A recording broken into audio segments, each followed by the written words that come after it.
Hello and welcome. आज हम solve करने वाले हैं लीड कोड का question number 2, that is add two number. तो पहले हम क्वेश्चन को पढ़ते हैं और देखते हैं हमें सॉल्व क्या करना है।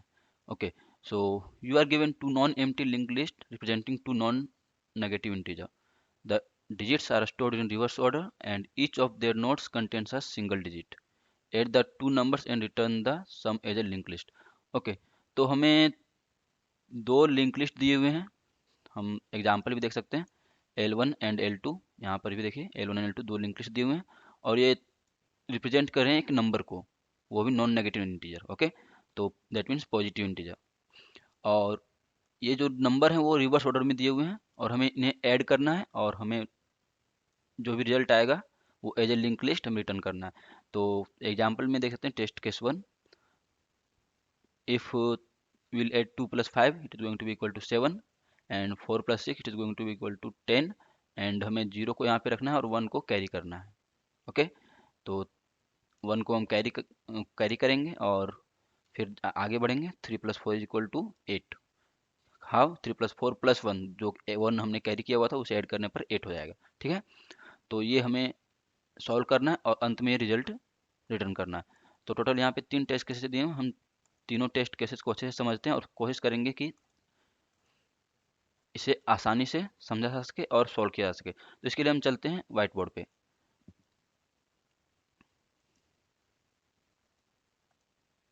ओके, तो हमने पहले से स्क्रीनशॉट्स को यहाँ पे सेव कर रखा है, समझने में थोड़ी आसानी होगी। ओके, तो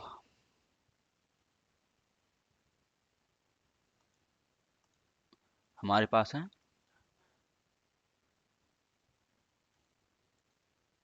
टेस्ट केस 1। टेस्ट केस 1 में देखते हैं तो हमारे पास लिंक लिस्ट 1 है and link list 2, that is link list 1 2 4 and 3 and link list 2 5 6 4। और हमें इन्हें अगर ऐड करते हैं तो 2 प्लस 5 7, 4 प्लस 6 10, 0 हम यहाँ पे रखेंगे और 1 को कैरी करेंगे। अब यहाँ पे 3 प्लस 4 प्लस 1 जो हमने कैरी किया हुआ था वो हो गया 8। ओके, तो अंत में हमें ये रिटर्न करना है। तो देखने में तो लगता है काफ़ी इजी सा है, but the main problem is हमें जो नंबर दिए हुए हैं वो सिंपल नंबर नहीं है, वो एज ए लिंक लिस्ट दिए हुए हैं। तो एज ए लिंक लिस्ट हमें इसे आइटरेट करना होगा और इसे सॉल्व करना होगा। तो यहाँ पे जो लेंथ है लिंक लिस्ट का दोनों में वो बराबर था, 3 and 3। तो इसमें तो थोड़ा सा आसान हो गया। बट क्या है अगर लेंथ में डिफरेंस हो, for example if you look at test case 3, तो हम इसे सॉल्व करके देखते हैं इसे कैसे किया जा सकता है। इसे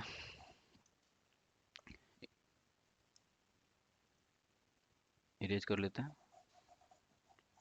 और टेस्ट केस 3 को यहाँ पे लिखते हैं।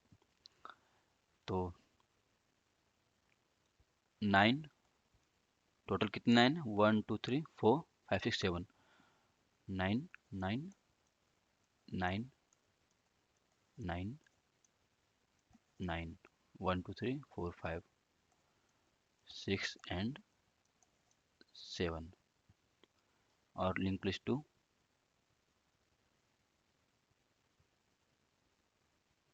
ये है 9 9 9 एंड 9। ओके, तो इन्हें हमें ऐड करना है। तो 9 प्लस 9, हम एक यहाँ पे कैरी वेरिएबल ले लेंगे जिसमें हम कैरी का वैल्यू जो भी होगा उसे स्टोर करते जाएंगे। स्टार्टिंग में इसकी वैल्यू 0 है। तो जब भी हम ऐड करेंगे तो नंबर जो करंट नंबर है उसके साथ में कैरी को भी ऐड करेंगे। तो 9 plus 9 18 plus carry is 0, 18 plus 0 current number is 18। तो हमें क्या लास्ट डिजिट को लेना है यहाँ पे। तो जो सम आएगी वो उसकी सम का जो रिमाइंडर होगा 10 से वो हमें यहाँ पर क्या 8 आ रहा है, तो उसे यहाँ पे लिखेंगे और जो डिवाइड करने पर जो नंबर आएगा उसे हम कैरी कर देंगे। तो carry equal to sum by 10 equal to 1। Okay, so ये 1 हो गया। अब इसे हटा देते हैं। हम एक सम का भी ले लेते हैं। तो यहाँ पे स्टार्टिंग में जो रखते हैं, ठीक है 8। अब कैरी क्या है 1 है, 9 + 9 18, 18 + 1 कैरी 19। तो 9 को यहाँ पे रखेंगे लास्ट डिजिट एंड 1 को कैरी कर देंगे, अगेन कैरी इज 1। 9 + 9 18 + 1 19, 9 यहाँ पे रहेगा और 1 कैरी। ओके, सिमिलरली 19 आएगा और 9 यहाँ पे 1 कैरी। अब यहाँ से हमें देखना है कि यहाँ पे जो आगे यहाँ पे तो एक नोड है, यहाँ भी नोड है, बट यहाँ पे कोई नोड नहीं है, तो हम कह सकते हैं ये नल है, ये नल है, ठीक है।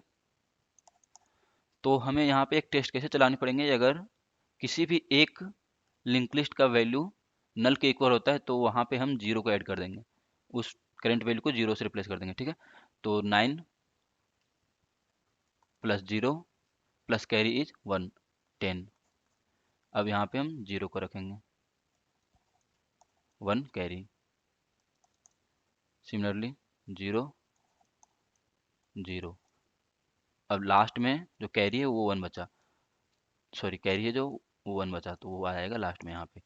तो हमने देखा यहाँ पे जो टेस्ट केसेस होंगे जिनमें लेंथ इक्वल नहीं होगी तो उसे कैसे हैंडल करना है।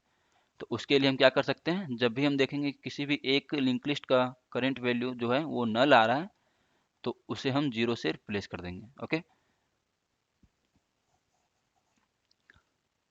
अब इसमें वैसे तो लिंक लिस्ट का कुछ खास इम्प्लीमेंटेशन नहीं, हमें सिर्फ आइटरेट करना है लीनियरली एंड उसे ऐड करते जाना है और एक न्यू लिंक लिस्ट में उसे स्टोर करते जाना है। तो इसके लिए हम कैसे सोल्व करें, एक अप्रोच देख लेते हैं, उसके बाद हम जाके इसे सोल्व कर लेंगे। तो हमें एक लिंक लिस्ट बनाना पड़ेगा, डमी लिंक लिस्ट, सॉरी या सॉरी एक डमी लिंक लिस्ट और इसे 0 से असाइन कर देंगे स्टार्टिंग में। और जो भी करंट नंबर आएगा ऐड करने के बाद उसे हम इसे स्टोर करते जाएंगे, जैसे कि हमने अभी देखा कैसे से सोल्व किया है। 8 9 लास्ट तक जाएगी 1। ओके, देन हम लास्ट में जब रिटर्न कर रहे होंगे तो जो डमी लिंक लिस्ट है उसका जो स्टार्टिंग नंबर हमने 0 से असाइन किया हुआ था तो उसे हम रिटर्न नहीं करेंगे, तो डमी डॉट नेक्स्ट रिटर्न करेंगे। ओके, और हमें जो लूप है वो कहाँ तक चलाना है,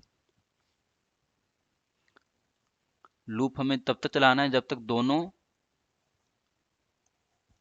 में से किसी एक की वैल्यू नल नहीं, या फिर दोनों का वैल्यू नल ना हो जाए तब तक हमें लूप चलाना है। यहाँ पे देखेंगे तो दोनों का जो वैल्यू वो नल के इक्वल हो जाता है। ओके, तो हमने यहाँ पे देख लिया इसे सॉल्व कैसे करना। अब इसे जल्दी से कोड करते हैं। अगर यहाँ पे आपको कोई डाउट रहा तो आई होप कोड करते समय वो क्लियर हो जाएगा। ओके, तो थोड़ा सा जूम कर देते हैं एंड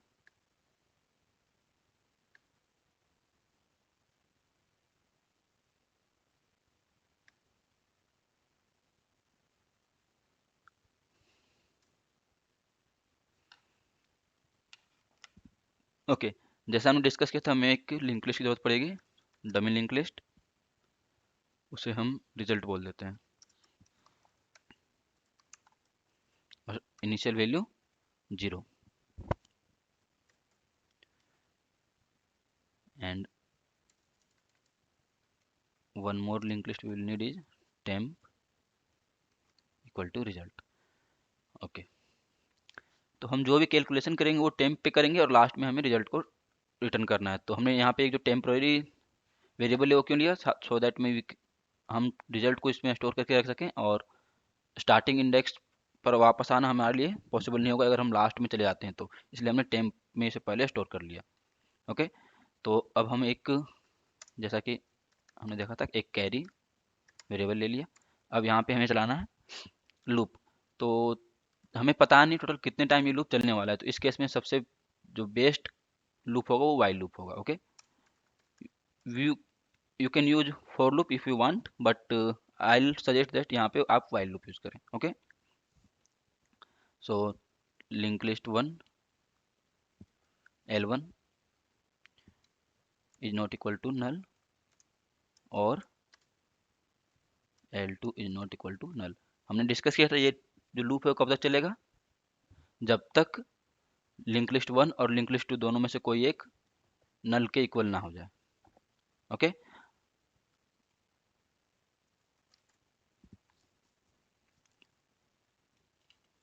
अब जो पहली लिंक लिस्ट है उसकी वैल्यू हम पहले फाइंड आउट करेंगे, वैल्यू 1 इक्वल टू, तो हमने चेक किया था अगर किसी एक का वैल्यू अगर नल इक्वल होता है तो उसे हम जीरो से रिप्लेस करेंगे। तो सबसे पहले उसे चेक कर लेंगे, यहाँ पे कंडीशन लगाएंगे, इसके लिए हम टर्नरी ऑपरेटर यहाँ पे यूज कर रहे हैं। ओके, आई होप आपको टर्नरी ऑपरेटर के बारे में पता हो, अगर नहीं पता हो तो कोई बात नहीं, आप सर्च करके उसे देख सकते हैं। तो टर्नरी ऑपरेटर में होता क्या है, पहले हम कंडीशन लिखते हैं, उसके बाद क्वेश्चन मार्क, उसके बाद जो फर्स्ट एक्सप्रेशन होता है,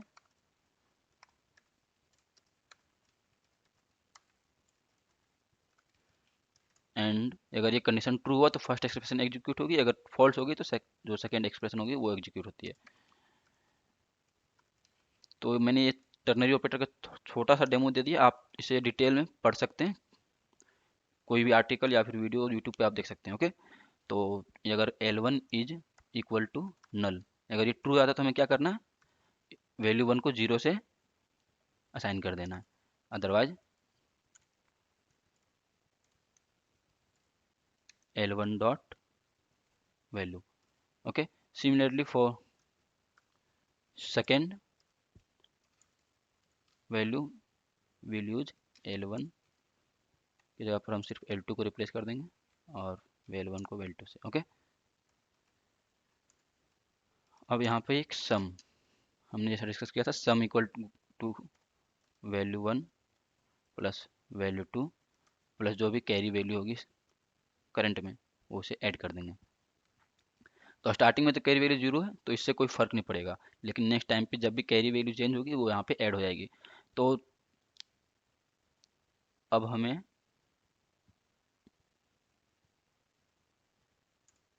क्या करना है, इसे लिंक लिस्ट में अपेंड करना है, जो रिजल्ट था उसमें result dot next equal to new link list. तो यहाँ पे कौन सी वैल्यू हम अपेंड कर रहे थे, जो भी उसका रिमाइंडर आ रहा था 10 से डिवाइड करने के बाद। ओके, जैसे कि हमारे पास मान लीजिए 18 आया हुआ, सम वो है, सम जो है वो 18 है, तो हमें क्या यहाँ पे 1 को नहीं 8 को अपेंड करना है। तो 8 हम वैल्यू कैसे फाइंड आउट कर सकते हैं, उसे रिमाइंडर निकाल के 10 से। ओके, तो sum reminder 10। Okay, and how we can find out the carry for the next iteration। Okay, so for that we will do carry equal to sum by 10।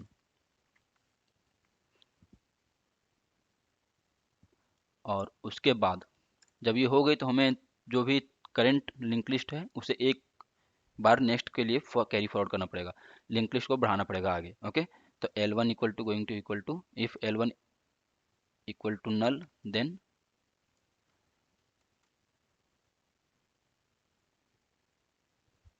it is going to equal to L1, otherwise L1 dot next.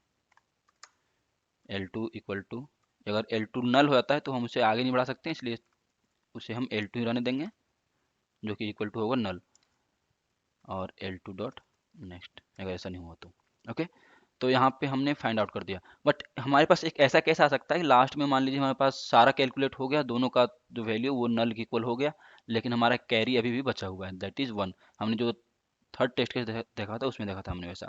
तो उस case में हम क्या करेंगे, हमें last में check करना पड़ेगा कि क्या कैरी 1 है, अगर 1 है तो उसे अपेंड करना पड़ेगा। तो उसे लास्ट में चेक करने के बजाय हम यहाँ पे कंडीशन में ही क्या कर सकते हैं, लगा सकते हैं, if carry is not equal to 0। Okay, then you ये एक बार और आइटरेट हो जाएगा, और जैसे ही यहाँ पे L1 का वैल्यू नल मिलेगा और L2 का वैल्यू नल, दोनों का वैल्यू जाएगा वैल्यू 1 एंड वैल्यू 2 0, और कैरी 1 है तो सम इक्वल टू 1 हो जाएगा और वो अपेंड हो जाएगा, और लास्ट में फिर यहाँ पे नल होगा। फिर अगले बार क्या है, तीनों कंडीशंस फॉल्स हो जाएंगे तो वो आगे वो एग्जीक्यूट नहीं करेगा। अब हमने क्वेश्चन को सॉल्व तो कर लिया है, अब इसे रिटर्न करते हैं। रिटर्न कैसे करेंगे, हमने स्टार्टिंग में डमी नोड में क्या तो इनिशियल वैल्यू थी वो 0 डाल रखी थी, तो उसे तो हम रिटर्न नहीं कर सकते, उसे इसलिए हम क्या करेंगे, यहाँ पे जो रिजल्ट है उसके नेक्स्ट पे रिटर्न करेंगे। ओके, हमने यहाँ पे एक गलती क्या किया, हमने स्टार्टिंग में बात किया था, हमने टेम्प को यहाँ पे जो टेम्प क्रिएट किया था किस लिए, सो दैट हम जो सारे कैलकुलेशन वो टेम्प पे कर सकें और अंत में रिजल्ट को रिटर्न कर सकें। तो यहाँ पे रिजल्ट को टेम्प से रिटर्न रिप्लेस करना पड़ेगा। ओके, अब सब कुछ सही लग रहा है, इसे रन करके देखते हैं।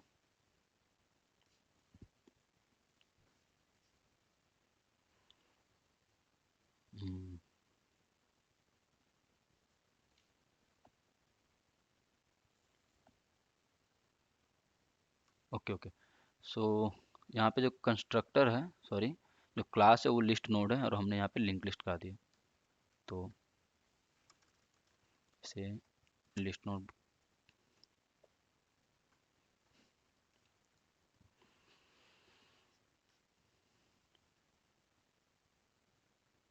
सिमिलरली यहाँ पे भी लिस्ट नोड।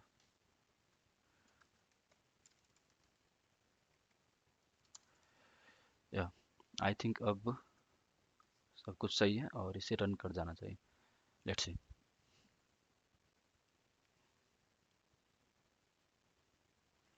ओके, हम यहाँ पे टेम्प को आइटरेट करना भूल गए। टेम्प क्या है, वो लास्ट का जो वैल्यू वो हमें रिटर्न कर दे रहा है। तो टेम्प को जब भी हम कैलकुलेट करेंगे, अपेंड करने के बाद टेम्प को एक स्टेप आगे फॉरवर्ड करना है। तो टेम्प को भी temp equal to temp dot next करना पड़ेगा।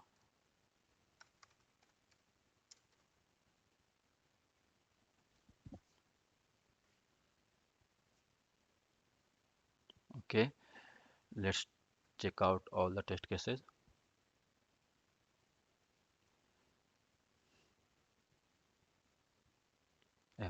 हमारे जो तीनों टेस्ट केसेस जो एग्जाम्पल में दिए हुए थे वो पास हो रहे हैं।